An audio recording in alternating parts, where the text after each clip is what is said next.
Jnanina, of the knower, Nitya Varina, by the eternal enemy, Kamarupena, in the form of lust, Kaunteya, O son of Kunti, Dushpurena, never to be satisfied, Analena, by the fire, Cha, also. Translation. Thus, the wise living entity's pure consciousness becomes covered by his eternal enemy in the form of lust, which is never satisfied and which burns like fire. Purport by His Divine Grace, A.C. Bhaktivedanta Swami Srila Prabhupada. It is said in the Manusmriti that lust cannot be satisfied by any amount of sense enjoyment, just as fire is never extinguished by a constant supply of fuel. In the material world, the center of all activities is sex, and thus this material world is called Maitunya Agara, or the shackles of sex life. In the ordinary prison house, criminals are kept within bars. Similarly, the criminals who are disobedient to the laws of the Lord are shackled by sex life. Advancement of the material civilization on the basis of sense gratification means increasing the duration of material existence of a living entity. Therefore, this lust is the symbol of ignorance by which the living entity is kept within the material world. While one enjoys sense gratification, it may be there is some feeling of happiness, but actually, that so-called feeling of happiness is the ultimate enemy of the sense enjoyer.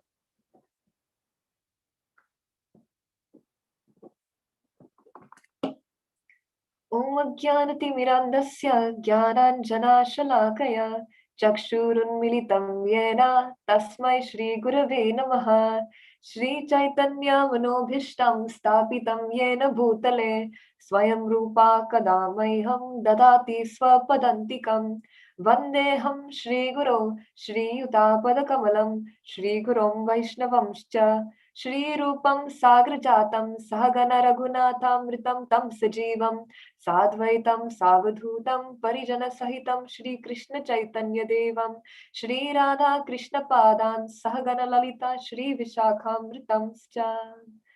He Krishna Karuna Sindhu Dina Bandhu Jagatpate Gopesha Gopika Kantha Radha Kanta Namastute Tapta Kanchana Gaurangi Radhe Vrindavaneshwari Vrishabhanu Sute Devi Pranamami Haripriye Vanshakalpa Tarubhyascha Kripa Sindhubhya Evacha Patitanam Pavanebhyo Vaishnavebhyo Namo Namaha Hare Krishna Krishna Krishna Hare Hare Hare Rama Rama Rama Hare Hare. Very well, dear devotees. Very glad to be with you, all of you today. Today, as Prabhuji mentioned, this talk is dedicated to Srila Jagannath Das Babaji Maharaj. And this is because today is the Tirobhav, or the disappearance day of Srila Jagannath Das Babaji Maharaj. And he is what we will learn more about him later, but he is called Vaishnava Sarvabhuma, and he was given this name by Bhakti Vinod Thakur. So I wanted to please join me to offer my respects to Srila Jagannath Das Babaji Maharaj with this Srila Jagannath Pranati from our invocation prayers. Gauravirbhava bhumestvam Nirdeshta Sajjana Priyaha Vaishnava Sarvabhuma Shri Jagannathaya Te Namaha. I offer my respectful obeisances to Jagannath Dasa Babaji, who is respected by the entire Vaishnava community and who discovered the place where Lord Chaitanya appeared. So, in tandem with our Bhagavad Gita class, as I was reading up on Jagannath Das Babaji Maharaj, I found many connections between the teachings of Jagannath Das Babaji Maharaj as well as the verse we are speaking about today. So let us get into discussing today's verse, Bhagavad Gita chapter 3, verse 39. So for the past two verses, as the devotees who have been speaking have mentioned, we have been talking about lust and how it covers the pure consciousness of the living entity. And so we were given previously, you will remember, our speakers have talked about how lust can cover us in different ways. So here in this picture, you see up in the top right over here, the fire or lust is covering up the individual like a fire. And fire, it creates smoke. And so that smoke is covering up the human like that. So his consciousness, his intellect is covered by that lust. Over here on the bottom, we see an animal. And for animals, the comparison is given to a mirror covered by dust. And so that is an example given for lust in the animal form of life. And now we go into trees and plants, as was discussed in 3.38. The embryo covering a baby is similar to the lust that is seen in trees and plant life. So we have been discussing how lust, avritam jnana etena, how it covers the pure consciousness of the living entity. And what is this pure consciousness that we are talking about? It is our Jivara Swarupa Hoy Krishna Nityadas. It is our true identity. Usually jnana is referred to as intelligence in the Bhagavad Gita, but here Srila Prabhupada makes the point that jnana means pure consciousness, or our true identity as being spirit souls, as being Jivara Swarupa Hoy Krishna Nityadas, as being Dasa Anudasa, as being servants of the servants of the servants. But what does lust do? How does lust change our attitude? It changes our attitude from thinking that instead of being the servant of the servant, that I am the boss. I'm not the servant of the servant, I am the boss. And so oftentimes we think of lust as when we're, of course, it also means in one set what is referred to in the purport as maitinya agara, or sex life. But it can also mean, in a broader sense, wanting to take and desire and wanting to enjoy selfishly. So in a broader sense, this lust can take about many roles, many smaller and bigger desires to enjoy selfishly. So this simple idea of covering of our pure consciousness is what lust is. And we see the effects of lust throughout this age. I am currently reading Transforming Lust into Love, Spiritual Warrior 2 by His Holiness Bhakti Tirtha Swami Maharaj. And he has dedicated this entire book of knowledge simply to this topic. And he gives so many examples. The leadership crisis we are experiencing in the world, with so many leaders falling prey to their sexual desires because they're not able to control their lust properly. They don't have a manage of this very powerful energy.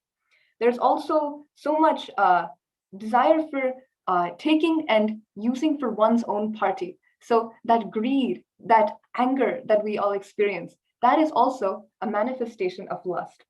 And Maharaj makes this very important point in his book. He says, society encourages this sense gratification. You will just be driving down the road or anywhere, or even you'll be watching YouTube, ad after ad after ad will be showing us, if only you had this one thing, if only you had this ruler, if only you had this pen, if only you had this iPhone, then your life will be successful. So people are constantly thinking, if only I had this, then I will be happy. People are always thinking like this. But what happens in the end? We get the phone, we get the pen, we get the ruler, but we end up becoming still unsatisfied. And so we're left bewildered. I was promised that I would get this happiness by getting this thing, but I am not. So lust is similar to that because it is similarly an empty promise. We are, as Radha Swami also likes to say, we all are seeking to love and be loved. So lust is like this empty promise, this empty gift. You open it up, there's nothing inside. So that is this empty promise that the society encourages us to think that is the real deal. So that's what I've been thinking and I've been reading about. I would like to now go into a little bit of discussion on the translation. And so here, Krishna is saying, thus the wise living entity. So Krishna is making the point, even those people who are most wise can fall prey to these desires. And we see these examples everywhere in literature. Krishna says 2.62, Dhyayato Vishayan Pumsa. Simply contemplating these objects of the senses will lead to thinking, feeling, and willing. As we'll see in this picture over here, we see the gradual steps of thinking, of feeling, of willing, and finally, the end result of that action. And I would like to share a story that illustrates this very, very powerful part of thinking, feeling, willing. So I would like to take you all to Badrika Ashram right now. So we are now in Badrika Ashram, and Vyasadeva, he has this whole school of Vedanta philosophy, of devotional service. And there are so many munis and rishis who come there to study under Vyasadeva, who is also Krishna himself, Krishna Dvaipani of Vyasadeva. And they're all studying under him. And there is one Muni, Jaimini Muni, and he is one of Vyasadeva's incredibly amazing students. And he goes up, he's one of the most foremost students, pet student, longest student in the school. And he goes up to Vyasadeva and he says, Vyasadeva, Gurudev, I have conquered lust. I don't have any more lust in me. And Jaimini Muni is a very wise person. And so he says this to Vyasadeva. And Vyasadeva, he doesn't say anything. He just says, okay. And so Vyasadeva, he's not very convinced that we can see and sense that Vyasadeva is not very convinced that Jaimini Muni has conquered lust. So what happens? A few weeks pass, and there is a torrential rainstorm at Badrika Ashram. So much rain, thunder, lightning. So it's for all kinds of devastation, like floods everywhere in Badrika Ashram. And Jaimini Muni, he goes into his hut, he locks the door, and he's just sitting inside or studying. And right outside, he hears a knock on the door. And so he goes and sees outside that he opens the door and he sees the most beautiful, gorgeous woman outside in front of his door. The most beautiful woman the three worlds has ever seen. He has ever seen this most beautiful woman ever. And so he sees this woman, and he says, my dear lady, what's wrong? And the lady says, there's so much rain out here. I got lost here, and I need a place to stay, and there's nowhere here. Can you please give me some place in your ashram to stay? And so Jaimini Muni thinks, I'm a sannyasi, I'm a renunciate, I can't be in the same place as a woman, but still I feel compassion that this lady is in so much trouble. I need to take care of her. And so he, out of compassion, he lets her stay in the room, and he says, okay, you can stay inside. I will go outside. Just lock the door and don't let anyone in. So he's protecting that lady. So he's outside, and it's raining and it's pouring, and outside he's thinking. He's contemplating. That woman was so beautiful. All of her features, they start to come in his mind, and he starts to think. And then what happens? He starts to feel. What will happen next? What about this? If I had this, then what happens? He starts willing, thinking, feeling, willing, and he starts willing. And what happens? He goes up. He starts to knock on the door. Let me in. To that same woman he had told, don't open the door to anyone. And the woman says, no, I can't let you in. You told me not to. I can't let anyone in. And so he said, let me in. I was the one who told you, let me in. And the woman is saying, no, I can't let you in. And so Jaimini Muni climbs up on the roof, and there's hay, like in the olden days. And he opens up the hay from the roof, and he jumps inside. And Jaimini Muni, he is fully conquered by lust at this point, and he's about to touch this Mataji. And immediately, what happens? This Mataji, she turns into Krishna Dvaipani of Vyasadeva. And as soon as he turns into Vyasadeva, Jaimini Muni, he becomes so full of shame, so full of embarrassment. In front of my own Gurudev, I had told him I had conquered lust, but it looks like I'm still a student and I still need to learn. And he's so ashamed and so embarrassed. And this whole episode took place because of lust, because of the incredible power and of lust. So as Krishna is mentioning, even the wise living entities, pure consciousness, such an elevated individual like Jaimini Muni, so elevated, so full of pure consciousness, even he can be what is called hijacked by lust. So what to talk about all of us? And we know so many examples of Brahma, Indra, Vishwamitra, so many amazing, talented devotees of the Lord that have fallen prey to lust.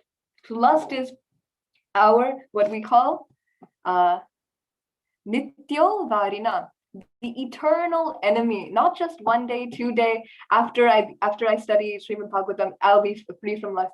It is our eternal enemy as long as we are in this material world, as long as we are what is called Maitinya Agara, as long as we are shackled in this material world. The next point I really liked about this verse is Avritam, which means covered. So that means that the only thing that is blocking us or covering us from Krishna is this blanket of love.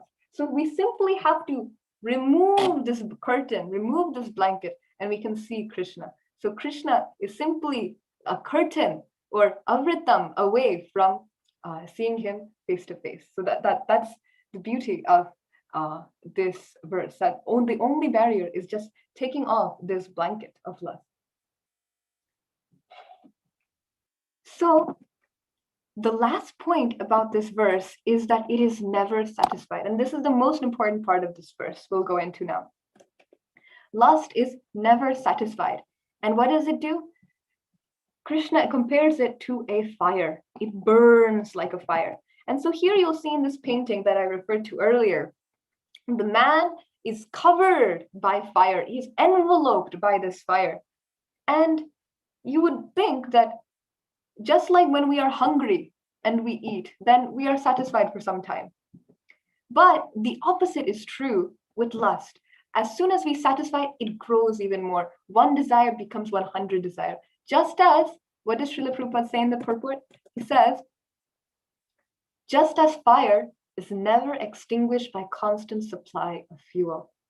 So by adding to this fire of lust, the fire begins to grow and expand as such. And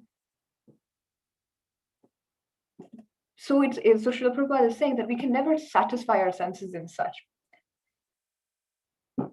And that at the end he says that this feeling of happiness, this so-called feeling of happiness, is the ultimate enemy of the sense enjoyer. And so I would like to give an example from our Sunday school. Years back, Devi gave this example of the karma cycle. So there is this cycle that we go through over and over again, this birth and death, cycle of birth and death. And then there is a circle above it, around it.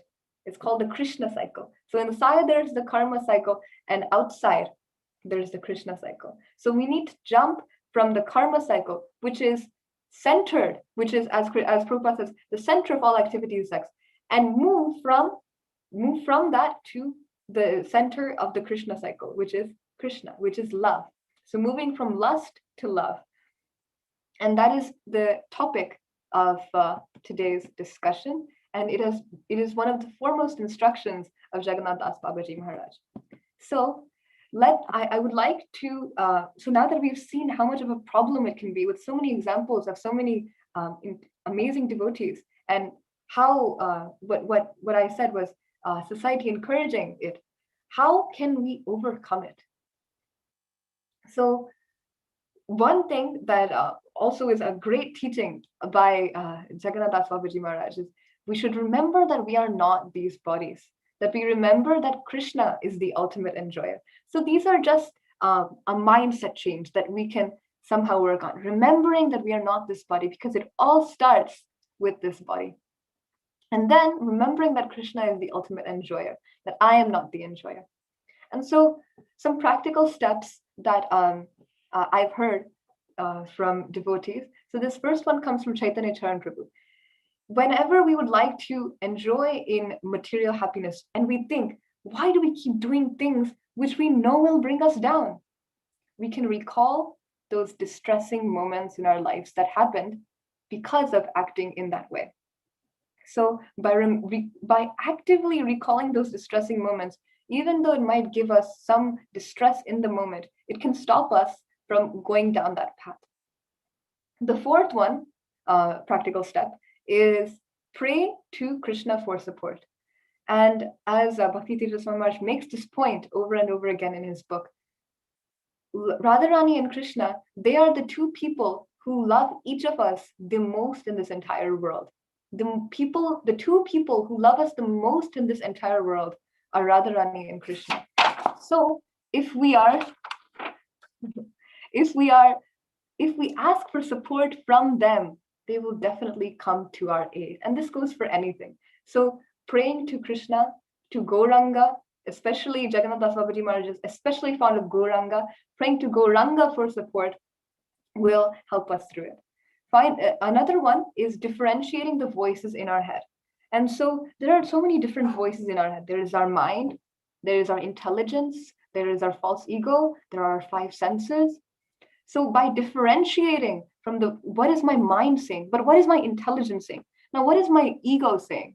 By differentiating the voices in our head, we are more able to take a step back and realize what exactly is right, what exactly is aligned with our spiritual values, because spiritual life is a challenge. And so another thing we can do is opening one's heart with someone we trust. So this is from, as many of you can guess, from Rupa Goswami's Priti Lakshana verse. One of the forms of building Vaishnava relationships is to inquire in confidence and to share in confidence. So with someone we trust, we can open our heart about our struggles.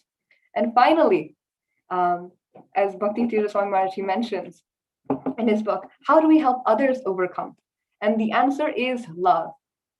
The opposite of lust is love. So in order to overcome lust, we need love. So by giving people love instead of lust, it will help us. And it will help other people overcome it, as well as ourselves. So this is one quote from this book, Spiritual Warrior 2, Transforming Lust into Love, that applies to this. All the spiritual traditions teach us to love our neighbors as ourselves, and to do unto others as we would have them do unto us. We naturally want the best things for ourselves. So here,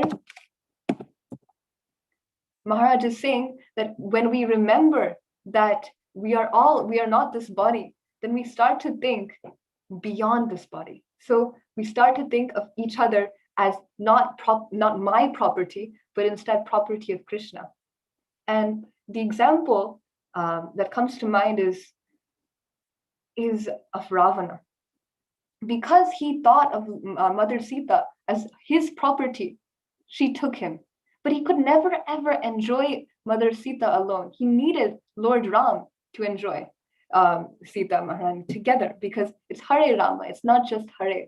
We need them together. So bringing them together, like Hanuman, is the antidote to lust, which is, as we said, love. And so by recognizing that we are all spirit souls, we can overcome this fact. Then another quote I really loved is, "Life is a school of love. In this school, we are not just hungry, but starving for love." I think this was a very deep quote, because it is so true that we are all looking for a love in different ways. We're all crying for love in different ways. Maybe that is through working really hard in school. Maybe that is through relationships. Maybe that is through so many different avenues. But we're all crying for love.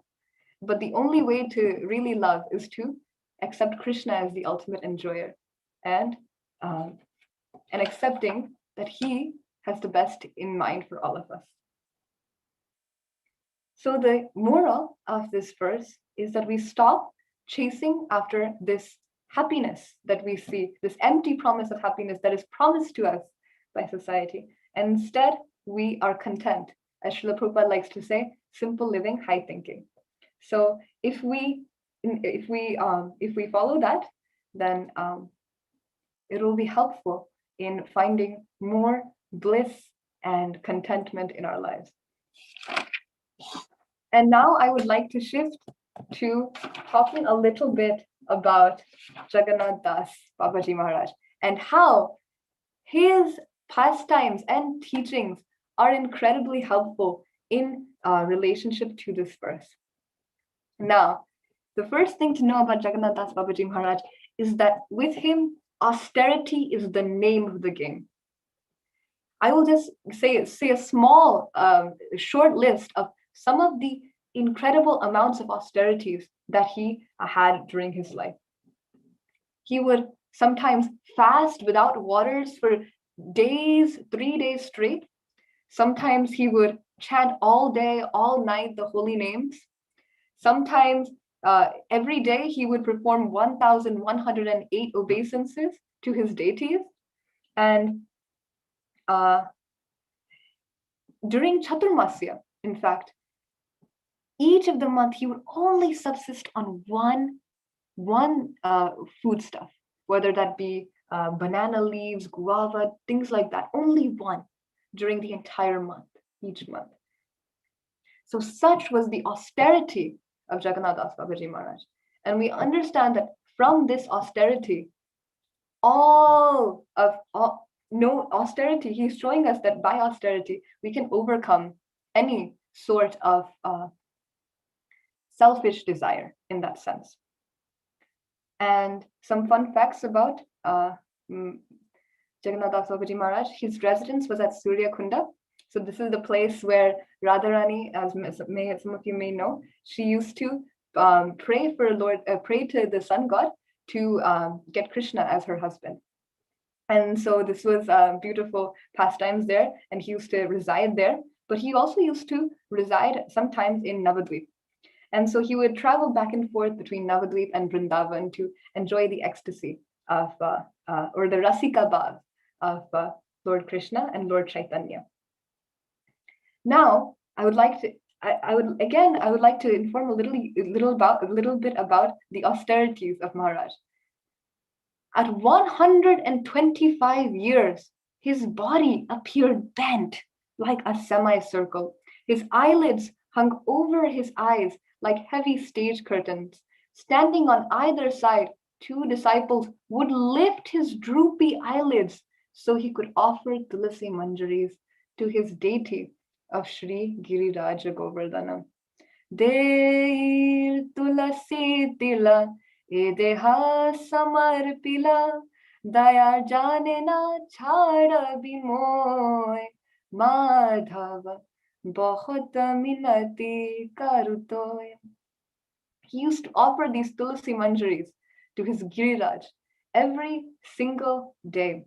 And his servant, his amazing servant, Bihari Lal, used to help him with this task. And so we can understand, even at such an age, with such debilitating condition, the amount of dedication one must have to continue their devotional service. So from this, we can understand how austerity can help us overcome any selfish desires and become more situated in a selfless state or space. And Maharaj Jagannath Das Babaji Maharaj used to keep in contact with Bhakti Vinod Thakur. In 1880, he met with Bhakti Vinod Thakur and gave him many instructions on Hari Bhakti, which we'll go into a little later. But one very interesting thing that I would like to mention is that his son, Bhakti Siddhanta Saraswati Thakur, he found that at the age of 12, he was very,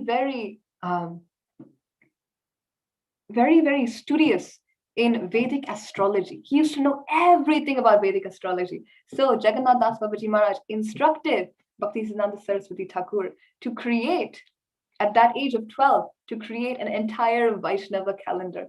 So we all have these beautiful art calendars at home. The start, the very beginning of this BBT Art Foundation was our Jagannath Das Babaji Maharaj, who instructed Bhakti Siddhanta Saraswati Thakur to make the first Vaishnava calendar. So all glory to Jagannath Babaji Maharaj and Bhakti Siddhanta Saraswati Thakur for giving us the gift of the Vaishnava calendar so that we can celebrate so many amazing festivals. The next thing I would like to tell you all about is a little bit more about the austerity, specifically when it came to the holy name. Today we heard as Manish Prabhu and Arav Prabhu and their family, they joined together to have such an amazing, blissful experience with the holy name. And I was meditating after reading and studying on this topic. Maharaj, Jagannath Das Babaji Maharaj would be so pleased to see the enthusiasm, and he would join in with this enthusiasm to with the enthusiasm that the family showed today. So I was just thinking that, and let me tell you why. Jagannath Das Babaji Maharaj, he was so crippled by his age and by his weariness that his servant Biharilal used to carry him on his head in a basket, and used to carry him to different places in order to go to different places. But as soon as Maharaj used to hear the Hari Nam, he used to leave everything. He used to leap out of his basket 4 feet high into the air, and he used to sing. He used to sing this verse: Nitai ki name nechire ki nam e nechire. Nitai ki name nechire ki nam e nechire. Nitai ki name nechire ki nam di techire. I'm not sure if I'm pronouncing it correctly, but basically what is being said is, "Oh Lord Nityananda, what a wonderful name you have brought. Oh Lord Nityananda, what a wonderful name you have given." So singing this, he would forget all about his condition and fully engage in Krishna Bhakti. And we also see this example in our little Nimai, Gauranga Mahaprabhu, when he was just a little kid, and he would start crying and crying and crying. There was no way to console this little baby, and all the village ladies would come together at the house of Mother Sachi, and they would sing the names of Hari and Gopal, Hari Haraye, Nama Krishna, Yadavaya Namaha. They would sing so many bhajans, Hare Krishna, Hare Krishna. And what would happen? Nimai would immediately start dancing. So we see the beauty of Lord Nimai in the beauty of Jagannath Das Babaji Maharaj. So that enthusiasm, even at the age of 125 years, with so many limitations, still he had so much enthusiasm for the holy name. And at 135 years, I would like to tell you a little story. He turned blind. And so what he told his servant Biharilal, said, "Bihari, I want you to get all of the money that we have gotten through donation from all of my life savings. I would like you to give them to me." And so Biharilal, he's very, very close to Maharaj. He gives the money, and he keeps just 12 rupees aside just to see what Maharaj will do. And immediately, although he is blind, 135 years of age, Maharaj immediately noticed, "Bihari, how can you take those 12 rupees? Give me those 12 rupees immediately." Even though he's blind, the Maharaj can tell that there's 12 rupees there. And with this instruction, he brings those rupees to Jagannath Das Babaji Maharaj, and Jagannath Das Babaji Maharaj tells him, "Okay, now that you've collected all of this money, I would like you to go and feed rasagullas and sweet balls to all the cows and calves of Navadvipa." So he takes all of Jagannath Das Babaji Maharaj's life savings and he starts to feed rasagullas to all of the Navadvipa cows. So from this, we can also learn a really, really beautiful lesson that we will also expand on with more examples. That Jagannath Babaji Maharaj, he was an Uttama Adhikari. He no longer saw people as their bodies. He no longer saw those cows as their bodies. He saw them as Lord Krishna's cows. He saw them all as Krishna's property. So it's back to our solutions. When we remember that we are not this body, and we recall that Krishna is the ultimate enjoyer, then immediately we shift from an selfish, exploitative mentality into a selfless, loving mentality, where we're simply trying to capture and give love to other people. Capture and give love. So that is the motto of Jagannath Das Babaji Maharaj's life story. Let me give you another example of Jagannath Das Babaji Maharaj's incredible loving nature.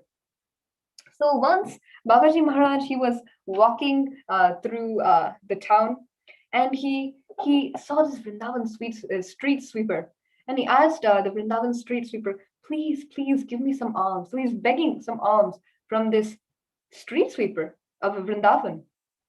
And he's like, please give me some alms, please give me some alms. And all the passerbys, they look, Maharaj, how can you be asking alms from a lowly street sweeper? You are the crest jewel of all sannyasis, of all Vaishnavas, of Vrindavan. If you will ask alms from this Vrindavan street sweeper, what will people think? Who will follow in your footsteps? And so Babaji Maharaj, he looked around to the devotees, and he said to them in praise of the street sweeper, he said, you are all learned people. Don't you know the importance of the dust of Vrindavan? It is so surcharged with Krishna Prema that even Lord Brahma desires to become a particle of Rajaraja. Therefore, isn't a Vrindavan sweeper who is constantly serving the dust, breathing it, rolling in it, and bathing in it more pure than anyone else? Silence filled the air, indicating everyone's acceptance of Babaji Maharaj's reply. So here we're seeing the personal loving aspect of Babaji Maharaj. So here we are taking love to conquer our lust. So instead of fighting our lust, although it is a war, we are using love to overcome it. So here Babaji Maharaj shows us that he's an Uttama Adhikari, and by his example, we can learn that we can see people by their individual personality rather than their bodies, rather than their designated bodies. I would like to give you one last example of Babaji Maharaj's incredible love beyond the outer designated body. This has to do with when Babaji Maharaj, he was eating some prasadam, and he was eating outside, and some puppies came along, and they saw Babaji Maharaj eating prasadam, and they started to lick Babaji Maharaj's hand. They started to lick the food. They started to eat the food along with Babaji Maharaj. And so Bihari, the great servant of Maharaj, he comes along and he says, these dogs are disturbing my Guru Maharaj. I must get them away. So he starts to use a stick and chase the dogs away. So the dogs go away. And now Jagannath Babaji Maharaj, he stops and he says, okay, now I won't eat anymore. And Bihari Das is saying, Maharaj, what? Why? Why won't you eat anymore? And Maharaj says, I will fast today. And Bihari Lal says, why will you fast today, Maharaj? And Babaji Maharaj says, you have chased away those puppies. These puppies are residents of the holy Dhamma. They are not ordinary living entities. I will not eat it until they come back and share the Mahaprasadam from my plate.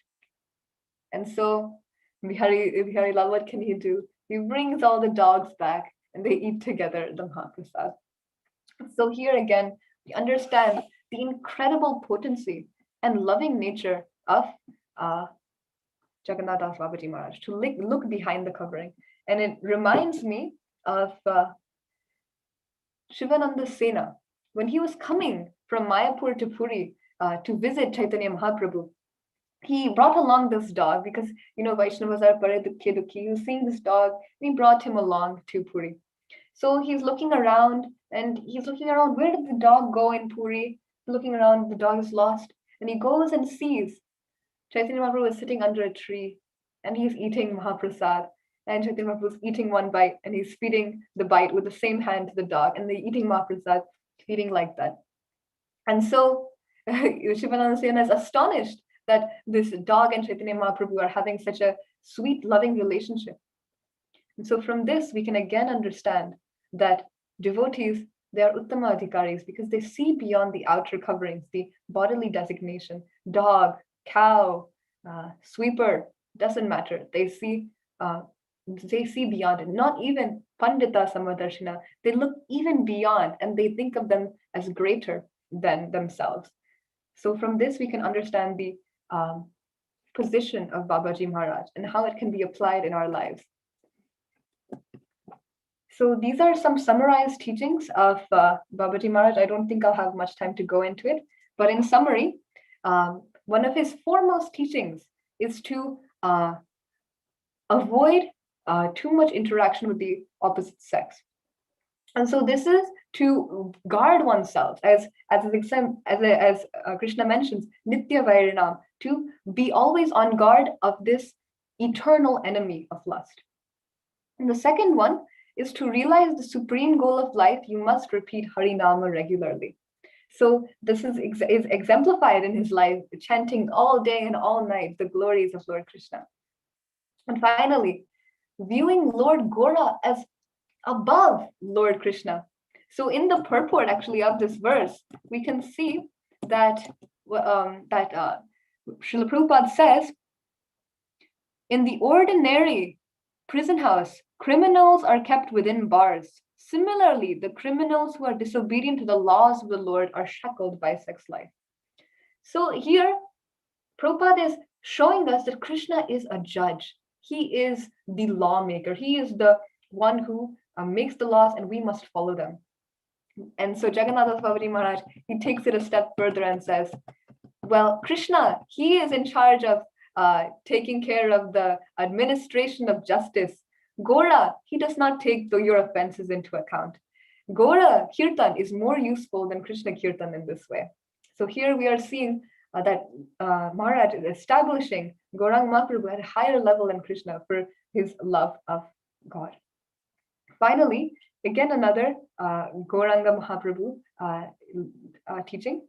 Krishna is the avatar of Dwapar Yuga, Gora is the avatar of Kali Yuga. So we should sing the names and the glories of the avatar in the age we live. Just as a kingdom, we praise the ruling king. So again, Gaura Hari. So this is just a picture of the temple of Sonar Gauranga, which is a place that Babaji Maharaj, he used to worship these deities of Sonar Gauranga, and there's some beautiful stories, but we don't have time to get into that. There is also a very beautiful song, Dekho Sakhi, Jhulata Yugala Kishora, over here. And I think if there are any questions, we can take them now. I know it's a little late. And so I would like to hand it over to Prabhuji to decide what we should do next. Wonderful. Yes, I mean, you can quickly cover if you want to. Okay. So I just wanted to make one more point that I forgot is over here we see that Harinama in this slide, and then in this slide we see Vrajaraj, and in this slide we see Mahaprasad. These three things are considered to be one things that will never be contaminated in this in this age of Kali. Everything else will be contaminated, but these three things. So we see that example of that teaching in Maharaj's life.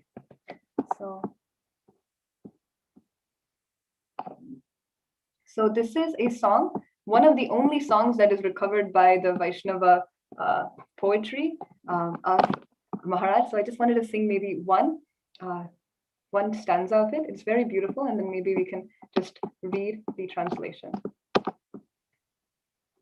Dekho sakhi jhulat yugala kishore. Nilamani jadao lakaschana jhor. Dekho sakhi jhulat yugala kishore.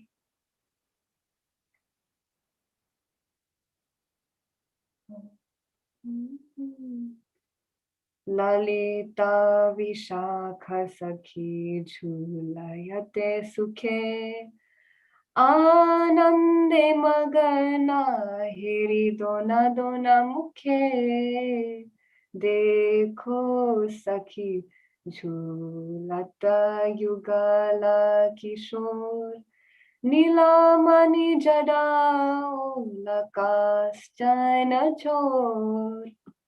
And so the translation, look, O Sakhi, at the Yugala Kishora on the swing, resembling a sapphire embraced by gold. Lalita and Vishakha blissfully push the swing, while the divine pair is absorbed in this bliss, admiring each other's faces. Just a short stanza from the song Dekho Sakhi Jhulata Yugala Kishore by Jagannath Babaji Maharaj. So I hope you all enjoyed and relished the beautiful pastimes of Babaji Maharaj, as well as their applications to what we've been discussing in our Bhagavad Gita classes. And if there are any questions or comments or reflections or realizations that I've missed, I would love to hear them now. Hare Krishna.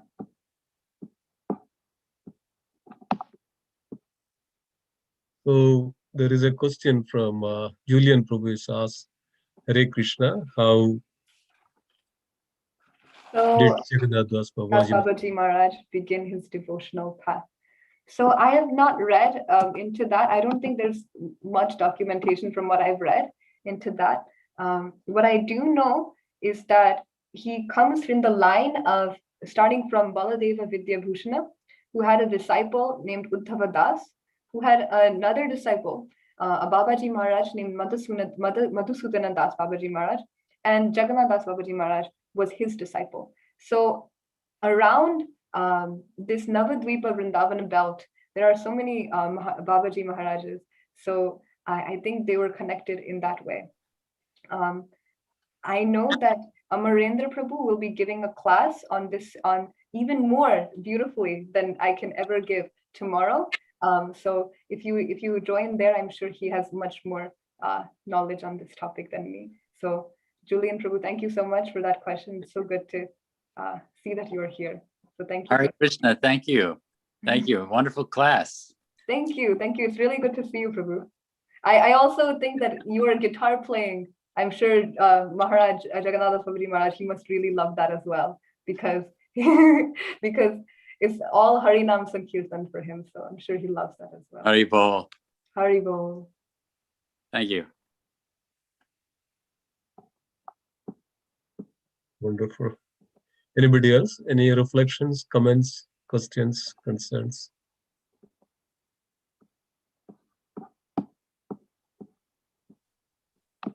In fact, it was an excellent class, Mataji. It's very nice to hear wonderful points, valid points. It's very appropriate and apt to the verses and teachings of Jagannath Das Babaji Maharaj. I remember one past time I read through, actually, Babaji Maharaj came back to Navadip from Vrindavan, and some people wanted to test Maharaj. So they came forward, and Maharaj understood what is their intention. So Maharaj was just mentioning that just go away, this gods, go away, and making all this.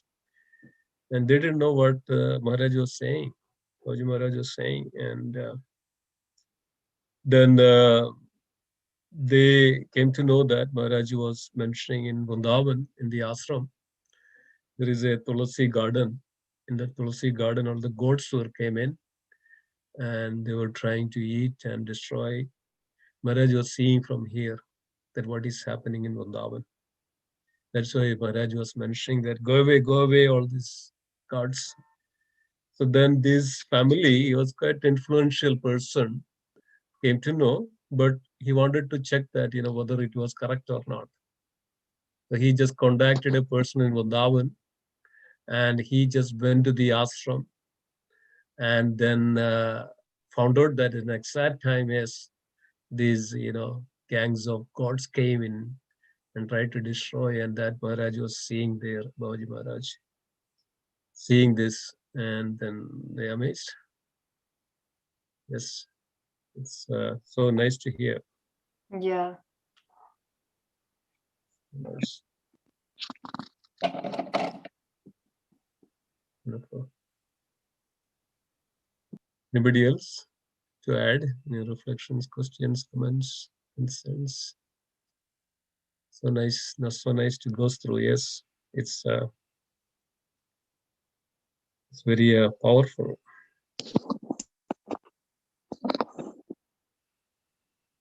Buddha Prabhu wanted to say something. Hare Krishna, Surabhi is my Sunday school teacher. I learned from her today. No, everything I've learned also throughout this class, whatever I said was from you, Prabhu. So it's all credit to your mother and father. Yep. But it was excellent. No, the parts with remembering that we are not this body, all of that is from you, Prabhu. That's okay. But all of that realization. You distill that, and the simple way of linking Babaji Maharaj's life and his teachings to today's verse. Yep. That was very well done, Surabhi. Stay blessed. Wonderful. Keep sharing your knowledge and realizations. Yep. Hare Krishna. It was excellent, and so much of realization, understanding, knowledge, and yeah, I mean that's a wonderful consciousness. That's also, you can see that the purity is there. Yep, wonderful. Anybody else would like to comment, add? So nice to hear. Yeah.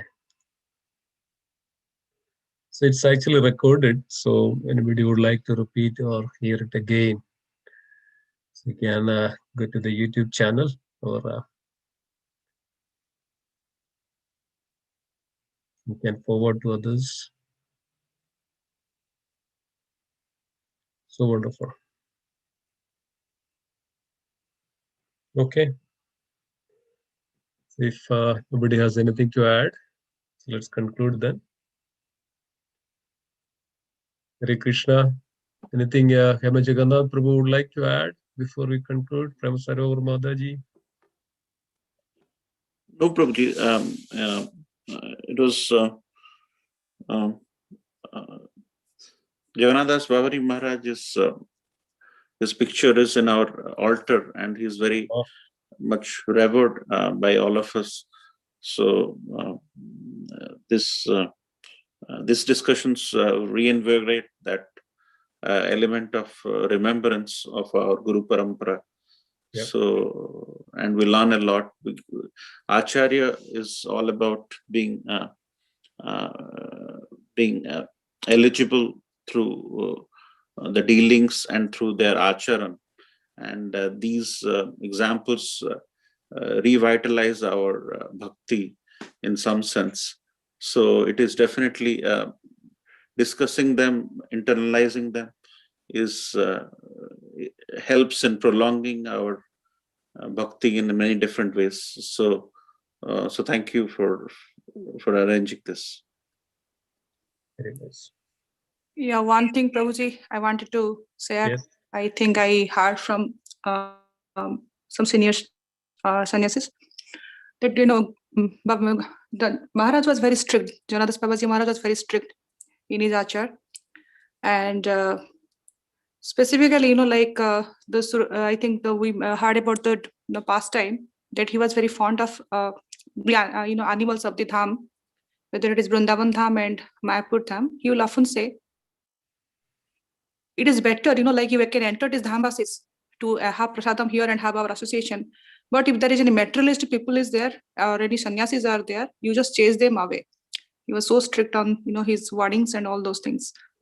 And sometimes there was a I think senior sadhu came from some other sampradaya, and he used to conduct some katha over there, and he used to take money from the devotees from in Vrindavan. So nobody attended. Then the sadhu inquired why nobody attended. Then Jagannath Babaji Maharaj chastised, how can you take money for distributing Harikatha? Harikatha is priceless, and how you are taking money and doing this kind of kathas. So that's why your katha is not pure. So these are, I think, some of the things I just wanted to add over here.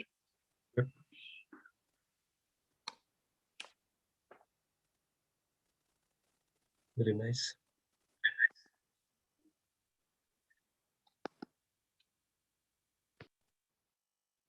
Okay. Anybody else before we conclude?